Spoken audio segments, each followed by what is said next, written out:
এই যে Rajbanshi vote target বলা হচ্ছে, সেই রাজবংশী ভোট টার্গেটেই অনন্ত মহারাজ, যাদেরকে রাজবংশীদের মহারাজ বলা হয়, সেই অনন্ত রায় তাকে নিশীথ প্রামাণিকরা গিয়ে রাজ্যসভার সাংসদ করলেন।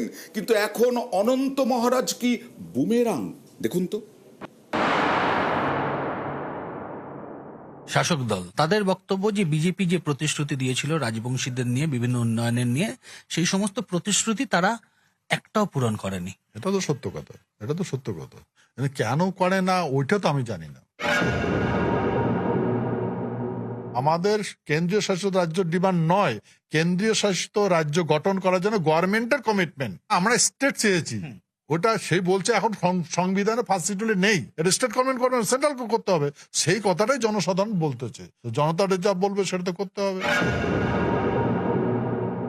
যেমন কারো গলায় দড়ি লাগা, যে লাজ ভান্ডি কি চেনেন তো, বাঁধো মাদারি দেখায় না, খেলা দেখায় না, এরা এরা ওই স্টাইলে হয়। আমি মাদারি নই, আমি ভান্ডিও নই, ঠিক আছে? আমার গলায় দড়িও লাগা যাবে না, আমাকে নাচাও যাবে না। উত্তরবঙ্গে রাজবংশী ভোট ফ্যাক্টর। রাজবংশীদের স্বঘোষিত মহারাজ অনন্ত রায় ওরফে অনন্ত মহারাজ। 21-এর ভোটের আগে অনন্তর বাড়িতে যান কেন্দ্রীয় স্বরাষ্ট্রমন্ত্রী অমিত শাহ। 2023-এ অনন্ত মহারাজকে রাজ্যসভায় পাঠায় বিজেপি।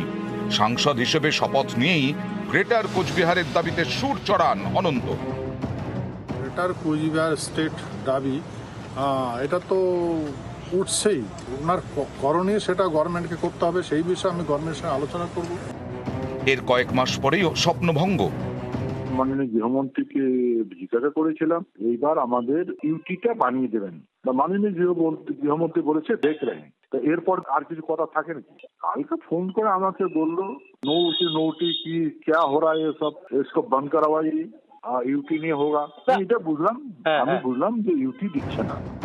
সামনে লোকসভা ভোট, বৃহস্পতিবার কোচবিহারে নরেন্দ্র মোদীর সভা। তার আগে ফের অনন্ত মহারাজ বিস্ফোরক। News 18 Bangla exclusive. শাসক দল তাদের বক্তব্য যে বিজেপি যে প্রতিশ্রুতি দিয়েছিল রাজবংশীদের নিয়ে, বিভিন্ন উন্নয়নের নিয়ে, সেই সমস্ত প্রতিশ্রুতি তারা একটাও পূরণ করেনি। এটা তো সত্য কথা, এটা তো সত্য কথা। কেন করে না ওইটা তো আমি জানি না। আমাদের কেন্দ্রীয় শাসিত রাজ্য ডিমান্ড নয়, কেন্দ্রীয় শাসিত রাজ্য গঠন করার জন্য গভর্নমেন্টের কমিটমেন্ট। আমরা স্টেট চেয়েছি, ওটা সেই বলছে এখন সংবিধানে ফার্স্ট শিডিউলে নেই, এটা স্টেট গভর্নমেন্ট করবে, সেন্ট্রাল করতে হবে। সেই কথাটাই জনসাধারণ বলতেছে, জনতা যা বলবে সেটা তো করতে হবে। পর্যবেক্ষকদের একাংশের মতে ভোটের মুখে বিজেপি সাংসদ অনন্ত মহারাজের এভাবে সরব হওয়া পদ্মশিবিরের কাছে অস্বস্তি। অনন্ত মহারাজ কি বলেছেন এটা নিয়ে আমরা কোনো বিতর্কে যেতে চাই না। পশ্চিমবঙ্গ বিজেপি এবং সর্বভারতীয় বিজেপি কোনো খণ্ড বিখণ্ডের উপর আস্থা রাখে।